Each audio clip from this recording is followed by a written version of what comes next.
Hello guys, today we are going to discuss a very important chapter, life process, in which topic is transportation. Transportation means it happens in both plants as well as animals. In plants, it is performed by the two special type of tissues that is known as the xylem and phloem. But in case of human beings and some higher animals, you can take the example of animals that throw blood. ठीक, blood के माध्यम से होता है. Actually में बेटा transportation की ज़रूरत क्या है?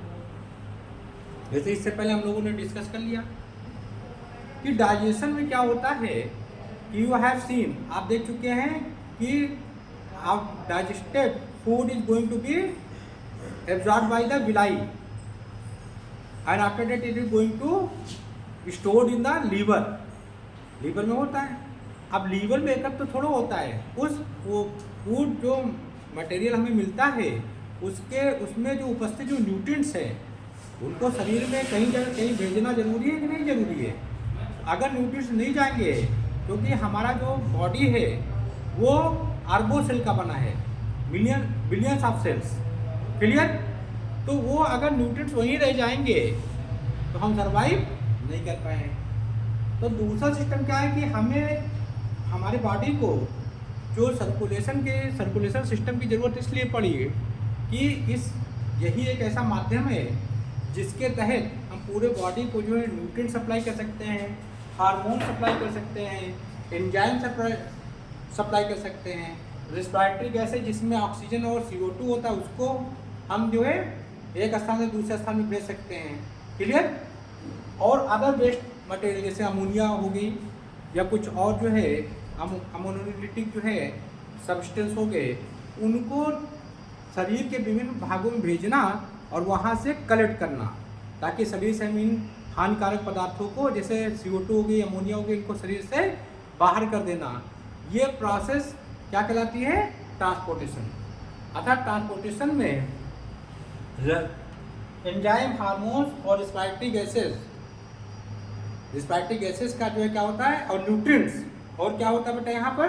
न्यूट्रिएंट्स. आप कर लीजिए, इसमें एक न्यूट्रिएंट्स है, क्योंकि बिना न्यूट्रिएंट्स को एक स्थान से दूसरे स्थान नहीं पहुँचाएंगे तो सेल्स की रिक्वायरमेंट्स पूरी नहीं होगी और सेल प्रॉपर फंक्शन नहीं करेगी. अगर सेल प्रॉपर फंक्शन नहीं करेगी तो हमारा बॉडी भी प्रॉपर फंक्शन नहीं करेगा, क्योंकि अल्टीमेटली हमारा पूरा शरीर जो है वो सेल्स का एक बंडल है, बंडल ऑफ सेल्स. क्लियर? तो सबसे पहली बात होती है कि जो हमारा शरीर है, सबसे पहले हमें जाने कि मेन ऑर्गन्स क्या है. सर्कुलेटरी सिस्टम में मेन ऑर्गन जो है वो क्या है? तो सर्कुलेटरी सिस्टम में मेन ऑर्गन्स हमारा हृदय है. क्या है? हार्ट. और ये कहाँ पे लाइज होता है? प्रीवियस क्लास में हमने बताया कि थोरेसिक कैविटी में लंग्स होते हैं, लेफ्ट एंड राइट. ठीक, बीच में क्या होता है? प्लेट्स होती है जिसको हम क्या कहते हैं? डायफ्राम. और डायफ्राम के ठीक नीचे यहाँ पर हल्का सा लेफ्ट साइड में हमारा क्या होता है? हार्ट होता है. वही जो है मेन सर्कुलेटरी ऑर्गन्स होते हैं. ठीक है? अब मेन सर्कुलेटरी ऑर्गन्स क्या हुआ? हमारा हार्ट हुआ, हृदय हुआ. अब हृदय जो है हमारा, हम पर्टिकुलर क्योंकि ह्यूमन बींग्स की बात कर रहे हैं, हाई स्कूल में ह्यूमन बींग्स की बात है, तो वो 4 चैम्बर होता है. 4 चैम्बर मतलब 4 कोठरी होती है. कौन कौन सी? First right atrium, left atrium, right ventricle और लेफ्ट वेंट्रिकल्स. तो ये देखिए, right auricle, left auricles, right ventricles और लेफ्ट वेंट्रिकल्स. ये हम खड़े हैं तो इस हिसाब से हमने बनाया है सामने. क्लियर? राइट इधर है, लेफ्ट इधर है. तो हृदय में अगर हम आएंगे तो राइट इस साइड होगा, लेफ्ट इस साइड होगा, फिर राइट इस साइड होगा और लेफ्ट इस साइड. तो 4 चैम्बर हमारा जो हार्ट है वो कैसा होता है बेटा? 4 चैम्बर. अब जरूरी है कि अगर, और इसको हम पंपिंग आर्टरीज भी कहते हैं क्योंकि पंप करता है. यही जो हमारा हार्ट है इसी में प्योर ब्लड से पूरे शरीर में सप्लाई होती है और इम्प्योर ब्लड को भी यहीं लाया जाता है जिसको प्योरीफाई होने के लिए कहाँ भेज देते हैं, लंग्स में। तो वास्तविकता में अगर हम बात करें कि हमारा ह्यूमन बींग्स का जो सर्कुलेटरी सिस्टम है किस प्रकार का सिस्टम है, what type of system we have, तो we have close circulatory system. कैसा है बेटा, क्लोज यानी बंद परिसंचरण तंत्र, क्लोज सर्कुलेटरी सिस्टम।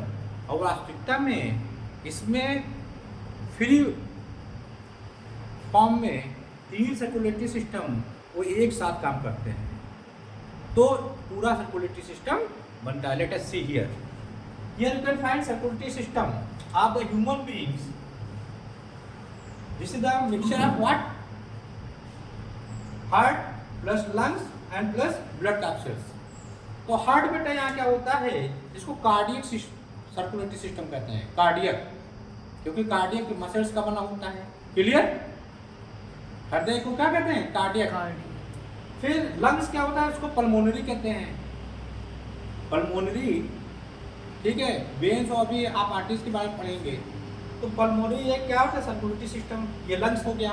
और फिर ब्लड कैप्सूल जो होता है उसको कहते हैं सिस्टमेटिक सर्कुलेटरी सिस्टम। और सर ये ब्लड जो कैप्सूल जो होते हैं वो ब्लड कैप्सूल्स आपके 3 होते हैं। कौन कौन से होते हैं, आरबीसीएस, इसको हम इरेथ्रोसाइट्स भी कहते हैं। क्या कहते हैं, इरेथ्रोसाइट्स कहते हैं। इसका जो जीवन काल होता है यानी 120 दिन का होता है, 120 डेज। क्लियर। और ये ट्रांसपोर्ट करती, क्या करती है, हीमोग्लोबिन को ट्रांसपोर्ट करती है। WBC क्या होता है, हीमोग्लोबिन को ट्रांसपोर्ट करती है। और हीमोग्लोबिन वो पदार्थ होता है जो कि ऑक्सीजन को कैरी करता है। कहाँ करता है, हार्ट से पूरे बॉडी में, ठीक है। और किसके माध्यम से करता है, इन ब्लड वेसल्स में से आर्टरीज के माध्यम से। क्लियर। तो ये ब्लड जो है आर्टरीज के माध्यम से पूरे शरीर में, प्योरीफाई जो ब्लड है वो हृदय के माध्यम से पूरे शरीर में भेजा जाता है। किसके माध्यम से, आर्टरीज के द्वारा। क्लियर। अब ब्लड क्या है, वास्तविकता में ब्लड जो है वो प्लाज्मा और ब्लड कैप्सूल्स का होता है। तो प्लाज्मा इसमें 55% होता है और ये 45% होता है, ठीक है। तो अब एक्चुअली में प्लाज्मा की बात कर लेते हैं। क्या कर लेते हैं, प्लाज्मा क्या होता है। तो plasma cell free blood matrix होता है। इसमें किसी प्रकार की कोई सेल्स नहीं पाई जाती है और इसको हम ब्लड मैट्रिक्स भी कहते हैं। एक चीज़ और मतलब, जब प्लाज्मा में से फाइब्रिनोजन को हटा दिया जाता है, विदाउट फाइब्रिनोजन, तो इसी को हम क्या कहते हैं, सीरम। और आजकल सीरम जो है बहुत ज़्यादा उपयोग में आ रहा है, ठीक है ना। अब देखिए एक्चुअली में जो हमारा प्लाज्मा है, उस प्लाज्मा में मैं बता दूं कि प्लाज्मा में, इस प्लाज्मा में क्या क्या होते हैं, प्रोटीन्स होते हैं, ठीक है, शुगर्स होते हैं, लिपिड्स होते हैं, विटामिन्स होते हैं, ठीक है, हार्मोन्स होते हैं, मिनरल्स होते हैं, एंटीबॉडीज होती हैं एंड ब्लड क्लॉटिंग फैक्टर्स भी होते हैं। ब्लड क्लॉटिंग फैक्टर्स होते हैं, मैग्नीशियम, ठीक है। तो बेटा एक्चुअली में ये जो ब्लड सेल्स है, प्लाज्मा है, अब इनके हम फंक्शन को देख लेंगे। तो हमने आपसे बताया कि यहाँ पर इरेथ्रोसाइट्स के बारे में, प्लाज्मा कितना होगा 55%, ब्लड कैप्सूल कितने हो गए 45%, टोटल कितने हो गए ब्लड बना 100%। और यही हमारा टारगेट है 100% लाने के लिए, है ना। तो RBCs, what is blood, blood mixture of RBCs plus डब्ल्यूबीसीएस प्लस प्लेटलेट्स। क्लियर, रटने की कोई जरूरत नहीं है। ब्लड तीनों चीजों का मिश्रण होता है ना। अब देखिए WBCS को हम ल्यूकोसाइट भी कहते हैं। ल्यूको का मतलब क्या होता है, जिसमें बिल्कुल विदाउट एनी कलर, कलरलेस। तो ये कलरलेस होती हैं, ठीक है, लेकिन ये बहुत ही जो है कम होती हैं। लेकिन ये 7 प्रकार के होते हैं। कितने होती हैं, 6 टाइप्स होती हैं। ल्यूकोसाइट कितने टाइप्स होती हैं, 6 टाइप्स। हियर आप देखिए बेटा, ये क्या होता है, न्यूट्रोफिल्स। ये टोटल जो WBCS है, टोटल जो WBCS है उनका 62% होती है, यानी सबसे ज़्यादा मात्रा किसकी होती है, न्यूट्रोफिल्स की। ये फाइगोसाइटोसिस कहती हैं, यानी जो मृत डेड सेल्स होती हैं उनको खा जाती हैं, या बाहर से जो आए हुए एंटीजन्स होते हैं उनको खा जाती है। क्लियर? इसिनोफिल्स एलर्जिकल होती है, ठीक है, ये 2.3% होती है। फिर बेसोफिल्स क्या होता है, 0.4% होती है। क्लियर? तो एक्चुअली में ये क्या कहलाती है बेटा, polymorphic nuclear sales.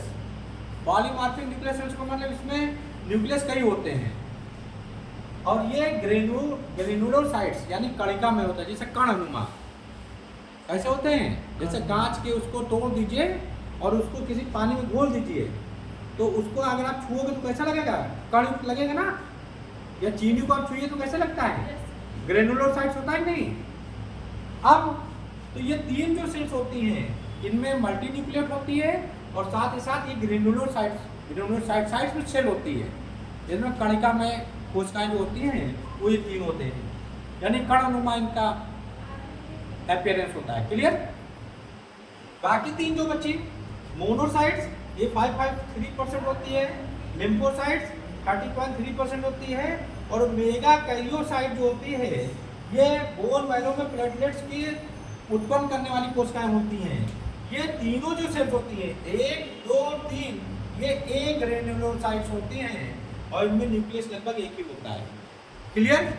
M is not, ग्रेनुलो का मतलब होता है कि इसमें कण ना हो, जैसे कोई कण ना हो।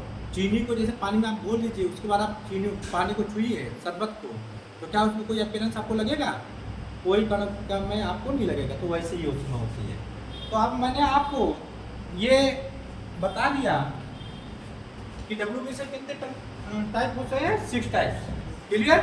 तो यहाँ से WBCS या ल्यूकोसाइट्स ये कितने टाइप के होते हैं, 6 टाइप। क्लियर हो गया? कोई डाउट नहीं। अब एक चीज मैं यहाँ और आपको क्लियर कर दूँ कि ये जो 6 टाइप आपका जो है WBCS है, तो बेटा इसमें हम आपको बता दें कि ये न्यूट्रोफिल्स है, ये इंडोथीलियल एडिशन और फाइगोसाइटोसिस में काम करता है। सेकेंड है क्या लिखा है, इसिनोफिल्स है, इसमें टी लिम्फोसाइट्स इंट्रैक्शन इन एलर्जी, तो एलर्जी को ये जो है कंट्रोल करता है। थर्ड में क्या है आपका, बेसोफिल्स, और ये जो है इन्फ्लामेशन एंड टिश्यू रिपेयर में काम आती है। क्लियर? मोनोसाइट्स की क्या बात है, ये immuno regulatory functions and phagocytic function यानी इम्यूनिटी को बढ़ाने में काम आती है मोनोसाइट्स। और लिम्फोसाइट्स क्या होता है कि perform in cellular T lymphocytes and hormonal, ठीक है, ह्यूमोरल बी लिम्फोसाइट्स इम्यूनिटी को ये कंट्रोल करती है। और मेगा कैरियोसाइट्स जिसको मैंने आपको बता दी कि ये बोन मैरो में प्लेटलेट्स के प्रोड्यूसर के रूप में जानी जाती हैं। क्लियर? तो ये आपका हो गया आपका WBCS के बाद में। अब तो इसको मिटा सकते हैं ना, तो लाइए इसको मिटा देते, थोड़ा स्पेस हो जाता है यहाँ पर।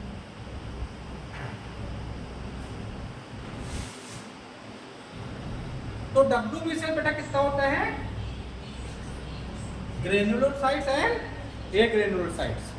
क्लियर? अब हम आते हैं यहाँ पर ब्लड सर्कुलेटरी सिस्टम जो होता है वो क्यों होता है, क्यों जरूरी है? तो जरूरी इसलिए है कि इसी के माध्यम से हम न्यूट्रिएंट्स को शरीर के विभिन्न कोशिकाओं तक पहुंचा सकते हैं। एंजाइम, हार्मोन, ऑक्सीजन, ये जो क्या है ब्लड के माध्यम से पूरे शरीर में जाता है।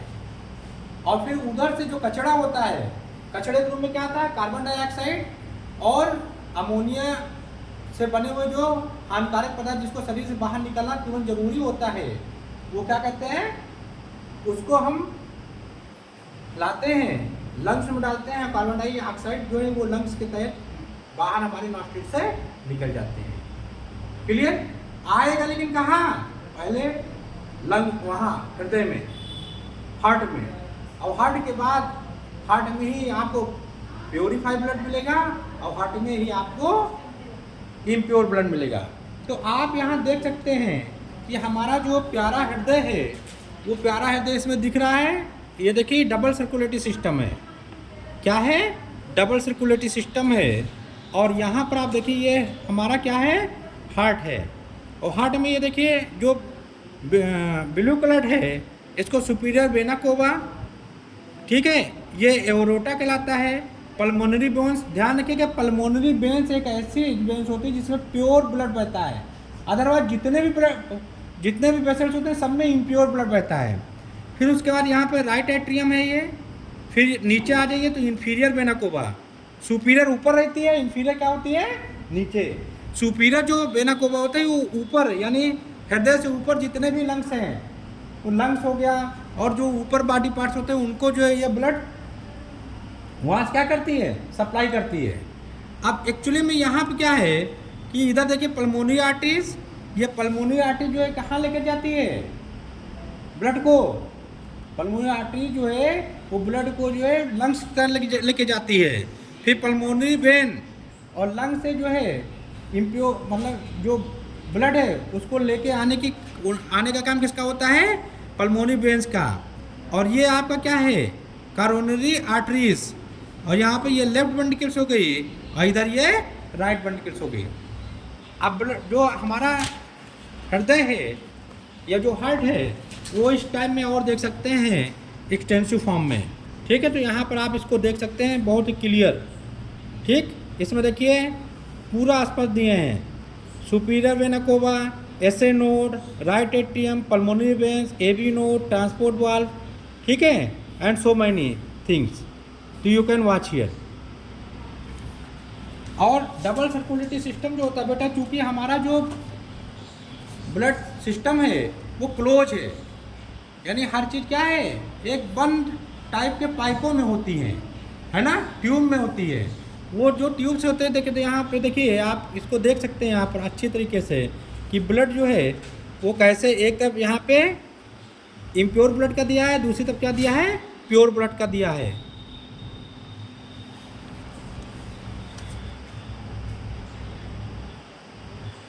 और एक चीज़ और मैं चूँकि यहाँ पर फिगर के माध्यम से बताना बहुत ज़रूरी है, तो आप देखें कि यहाँ पर ये जो दिए हैं यहाँ पर बेटा, ये आपका different types of white blood sales होते हैं। ठीक है, ये इतनी चीज़ें इसमें हैं, आप इसको देख सकते हैं WBCS। अब आते हैं हम, होता क्या बेटा, हीमोग्लोबिन कहाँ होती है, RBCS में। और हीमोग्लोबिन जो है वो हीम जो आयरन की बनी होती है, ग्लोबिन नामक प्रोटीन की बनी होती है, इनका दोनों का मिश्रण होता है। ठीक है, तो कैरी करने में क्या कैरी करती है, O2 को। और ये हीमोग्लोबिन जो है वो लंग्स से जो है ऑक्सीजन को कहाँ से एब्जॉर्ब करती है, लंग्स से, और देती किसको, टिश्यू ऑफ द बॉडी। अच्छा, टिश्यू में कौन जाता है ये भी आप क्लियर कर लें। आर्टरीज तो डायरेक्ट ब्लड को लेकर के आर्गन्स तक जाती है, क्लियर। और वेन्स जो है वो आर्गन से पूरे ब्लड को मतलब कलेक्ट करती है, जो इम्प्योर ब्लड है उसको वापस हार्ट में लाती है। ठीक, तो ये जो कैपिलरीज होती हैं, कैपिलरीज ये और छोटी हो जाती हैं, ये क्या हो जाती हैं, और छोटी हो जाती हैं शेप में। और ये टिश्यूज से जो इम्प्योर ब्लड है, ब्लड सप्लाई भी करते हैं, ऑक्सीजन सप्लाई भी करती हैं, और वहीं से ये ऑक्सीजन को जो है एब्जॉर्ब भी करती हैं। ठीक है, और वो जो हमने आपको, हमारे में दो तरीके से सिस्टम है, एक लिम्फ सिस्टम भी चलता है। लिम्फ जो है वो जो टिश्यूज होते हैं उनके मध्य में एक लिक्विड होता है। ठीक है, उस लिक्विड को जो है हम लिम्फ कहते हैं, और वहीं से कैपिलरी जो क्या होता है, ऑक्सीजन वहाँ सप्लाई करती हैं, और वहीं से CO2 को या वेस्ट मटेरियल्स को एब्जॉर्ब करती हैं। क्लियर, क्लियर हो गया। तो अब हम जो है एक चीज़ और कह दें कि थोड़ा सा सिस्टम में, अब रेड ब्लड कैप्सूल की अगर बात करें तो these cells are haemoglobin which take oxygen from the lungs and transport it to the rest of body cells. Lungs से ये ऑक्सीजन को लेती हैं और शरीर के दूसरी कोशिकाओं को भेज देती हैं। कौन, RBCS, इसकी बात कर रहे हैं हम। फिर देखिए, after delivering the oxygen it gathers the carbon dioxide and delivers it back to the lungs. और फिर वहाँ से ये ऑक्सीजन को, CO2 क्या करते हैं, कलेक्ट करते हैं और वापस जाकर के लंग्स में छोड़ते हैं। लंग्स इसको क्या करता है, CO2 तुरंत बाहर निकाल देता है। क्लियर। फिर आते हैं दूसरा बेटा WBCS। WBCS क्या होता है कि these blood cells play a role in fighting off germs and protect your from disease। हमारे शरीर को बीमारियों से जो बचाने की जो टेंडेंसी होती है, अगर WBCS को निकाल दिया जाए तो हमारा शरीर हमेशा रोगी हो जाएगा, क्योंकि 6 प्रकार की जो सेल्स होती हैं वो डिफेंस का काम करती हैं। जैसे हमारे देश को जो है डिफेंस की ज़रूरत होती है, सैनिक खड़े रहते हैं तो बाहर के शत्रु नहीं आ पाते हैं, वैसे हमारे शरीर का डिफेंस किसके द्वारा प्रोटेक्ट होता है? WBCS या ल्यूकोसाइट्स के द्वारा। Clear? The body produce more white blood cells to deal with an infection in your body. और यार ध्यान रखिएगा, अगर कोई मान लीजिए हमारे शरीर में इन्फेक्शन हो जाता है तो शरीर जो है पहले से ज़्यादा जो है क्या हो जाता है? WBCS को प्रोड्यूस करने लगता है। नॉर्मली जो प्रोड्यूस करता ही है। क्लियर? अब तीसरा है प्लेटलेट्स। प्लेटलेट्स क्या जरूरी है? अब मान लीजिए कि fighting help in blood circulation and plug up the hole of stop bleeding.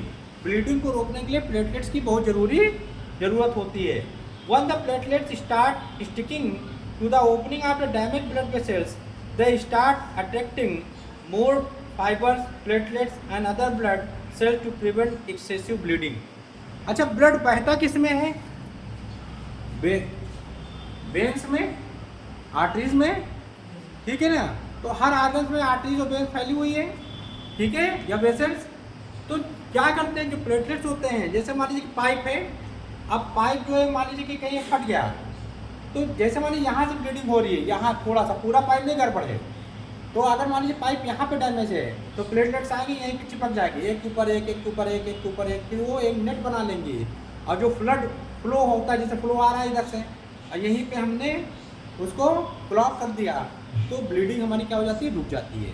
ये काम कौन करता है? प्लेटलेट्स, या इसको थ्रोम्बोसाइट्स भी कहते हैं। क्या कहते हैं? थ्रोम्बोसाइट्स। क्लियर? अब लास्ट में हमारा जो है प्लाज्मा आता है। तो ये liquid part of the blood, blood का जो लिक्विड पार्ट होता है, ब्लड का जो लिक्विड पार्ट होता है उसको क्या कहते हैं? प्लाज्मा। तो अगर इसको लिक्विड पार्ट कर दिया, liquid part of the blood plasma कहलाता है, तो solid part of the blood क्या कहलाएगा? Blood capsules. क्लियर हो गया? तो देखिए, उसके बाद and is about half of your blood, और लगभग ये आपका ब्लड का आधा होता है, आधे से ज़्यादा ही होता है, आधा नहीं होता बल्कि आधे से ज़्यादा, तो ये 55% होता है और ये क्या होता है? 45% होता है। क्लियर? फिर देखिए, the plasma transport blood cells and many other components through out your body. तो ये ब्लड सेल्स को, प्लाज्मा जो ब्लड सेल्स को और कई अदर जो है दूसरे कंपोनेंट्स को आपके बॉडी में क्या कहता है? ट्रांसपोर्ट करता है। समझिए, आपने कभी देखा होगा कि जलेबी बनते हुए तो जो चाशनी होती है, वो चाशनी क्या है? वो चाशनी समझ लीजिए कि वो प्लाज्मा है, और उस पर जो विभिन्न प्रकार के विभिन्न शेप की जो जलेबियाँ हैं वो आपके ब्लड कैप्सूल्स हैं। उसमें तीनों तरीके के हो गए। ठीक है? क्लियर हो गया? ठीक बेटा, एक चीज़ और मैं बता दूं कि लिम्फ क्या होता है। तो देखिए, when circulative blood reaches the capillaries, जब यही जो है सर्कुलेटिव ब्लड जो है वो कैपिलरीज तक पहुँचती हैं, part of its blood content passes into the surrounding tissues at tissue blood, और इसके आसपास जो ब्लड रहता है वो क्या कहलाता है? Tissue blood. Most of this blood री इंटर द कैपिलरीज, अधिकतर जो ब्लड होता है वो पुनः इन कैपिलरीज में वापस आ जाता है एट देयर वेनस एंड, अपने जो है वेनस एंड के उसमें। Some of it however it return to the circulatory through a separate system of lymphatic vessels, the blood passing through lymphatic vessels is called lymph. तो ऐसे blood जो कि lymphatic vessels के तहत गुजरते हैं लिम्फ कहलाते हैं। और वाकई में जो लिम्फ होता है वो ब्लड से ट्रांसफ्यूटेड होता है and contain the same proteins as in plasma, और जैसी प्लाज्मा प्रोटीन होती है वैसे ही लिम्फ में होती है, बट इन स्मॉलर अमाउंट। लेकिन प्लाज्मा में पाई जाने वाली प्रोटीन की तुलना में लिम्फ में प्रोटीन की संख्या थोड़ी कम होती है, और कुछ इनका अनुपात भी अलग होता है। इसमें किसी प्रकार का कोई आर्बिशियस नहीं होता है, लेकिन जो लिम्फोसाइट्स होते हैं, लिम्फोसाइट कौन थे? लिम्फोसाइट जो ये लिम्फोसाइट कहाँ WBC में पाया गया था ना, तो लिम्फोसाइट जो है वो WBC से वो लिम्फ में उसकी मात्रा प्लाज्मा में तो लिम्फोसाइट हो नहीं सकता, मैंने बताया था ना, ये तो बिल्कुल लिक्विड फॉर्म है प्लाज्मा में, ठीक है। लिम्फ जो है वो क्या होता है, उसमें लिम्फोसाइट्स पाए जाते हैं। क्लियर? तो आपने प्लाज्मा पढ़ा, आपने लिम्फ पढ़ा, ठीक है, आपने सीरम पढ़ा। सीरम क्या होता है कि प्लाज्मा में फाइब्रिनोजन तो होता है और ये ब्लड को जमाने में काफ़ी काम करता है, ठीक है। तो अगर फाइब्रिनोजन को प्लाज्मा से निकाल दिया जाए, ठीक है, तो वो सीरम कहलाता है। क्या कहलाता है? सीरम। तो what is difference between serum, plasma and lymph? You know it. अभी हम और डिस्कस कर देंगे। क्लियर हो गया? अब यहाँ पर जो ये ब्लड है, मेन सर्कुलेटरी सिस्टम है, blood circulatory system of human being, उसमें ब्लड वेसल प्लस हार्ट है, और ब्लड वेसल में 3 वेसल्स होते हैं, आर्टरीज, वेन्स एंड कैपिलरीज, ठीक है। ये मोटा पाइप होता है, मान लीजिए, ये पतले पाइप होते हैं, और ये और बहुत ज़्यादा पतले होते हैं, ठीक है। जैसे एक पेड़ को उखाड़िए तो तना उसमें मोटा होगा ना, तो वो आपको ये आर्टरी मान लीजिए, ठीक है।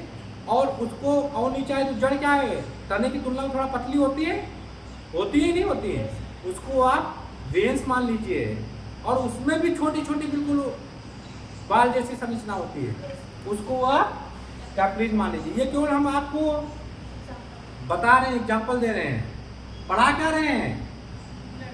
ब्लड, ठीक, यानी ह्यूमन बीइंग सर्कुलेटरी सिस्टम को पढ़ा रहे हैं। क्लियर हो गया? ठीक बेटा।